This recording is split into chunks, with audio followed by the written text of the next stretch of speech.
নমস্কার, শুভ সন্ধ্যা। কাল ধনত্রয়োদশী, আর আমরা যাকে ধনতেরাস হিসেবে জানি।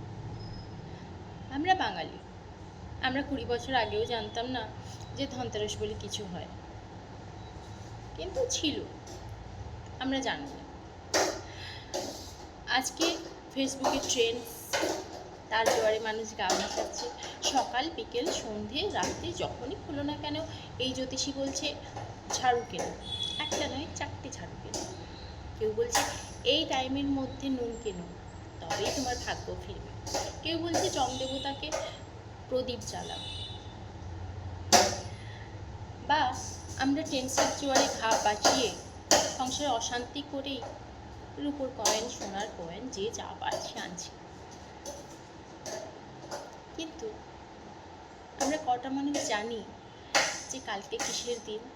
হ্যাঁ, অবশ্যই কুবের দেবতা এবং লক্ষ্মী দেবীকে পুজো করা হয়।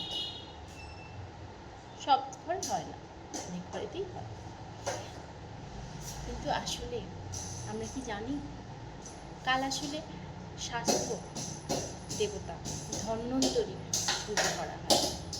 হ্যাঁ, আপনার স্বাস্থ্যটা যদি ভালো থাকে লক্ষ্মী দেবী কিন্তু আপনার সাথে থাকবে। আর স্বাস্থ্য যদি না ভালো থাকে, তাই আপনার স্বাস্থ্যর দিকে খেয়াল রাখুন, বেশি করে ধন্বন্তরীকে ডাকুন।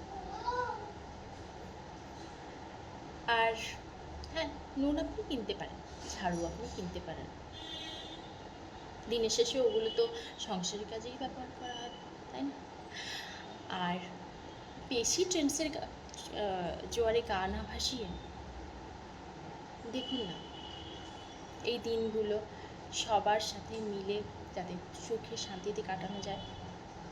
তাহলে সব লক্ষ্মী, কুবের, ধন্বন্তরী কেন, সমস্ত দেবতা তাহলে আমাদের সাথেই থাকবে। শুভ দীপাবলির আগাম শুভেচ্ছা সবাইকে। নমস্কার।